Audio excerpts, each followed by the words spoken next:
వాళ్ళ brother marriage కోసం అయితే మా కాలేజ్ ఫ్రెండ్స్ శృతి ప్లఫీ ప్లీస్ చేయించుకున్నారండి. సో చూసారా, పక్కన పిక్ పెట్టాను. She loved it so much. చాలా బాగా టర్న్అవుట్ అయిందనమాట. శారీ అయితే ఇప్పుడు ట్రెండీ అవుతున్న orange colour vintage vibe sari అండి. సో చాలా బాగా టర్న్అవుట్ అయింది. నా క్లాత్ కూడా చాలా సపోర్ట్ చేసింది అనమాట.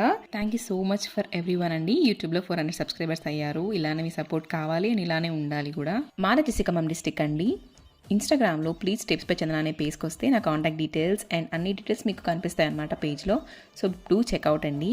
మా ఫ్రెండ్ అయితే చక్కటి ఫీడ్బ్యాక్ ఇచ్చారండి. Your hard work pays off, చాలా బాగా చేసావు, చాలా బాగా కుదిరాయి, such a good compliments have got అనేసి ఫీడ్బ్యాక్ ఇచ్చింది. సో హ్యాపీ ఫర్ దిస్ అండి. ఎంత బాగా ఉన్నట్టయో చూడండి మీరే. ప్లఫ్ చాలా బాగా ఆగిందనమాట. ఇన్స్టాగ్రామ్లో అడిగారనమాట, మీరు బాక్స్ ఫోల్డింగ్ చేస్తున్నారు ప్లఫీ ప్లీట్స్ని, ప్లఫ్ ఎలా ఆగుతుందనేసి. So this is a good example for everyone అండి. నేను బాక్స్ ఫోల్డింగే చేశాను, కానీ తను 2 days తర్వాత కట్టుకున్నా సరే అలానే ఆగింది ప్లఫ్. ఇలాంటి సర్వీస్ మీకు కూడా కావాలనుకుంటే ఇన్స్టాగ్రామ్లో మెసేజ్ చేయండి, నా డీటెయిల్స్ ప్రొవైడ్ చేస్తాను. సబ్స్క్రైబ్ చేసుకోవడం మర్చిపోవద్దు. బాయ్.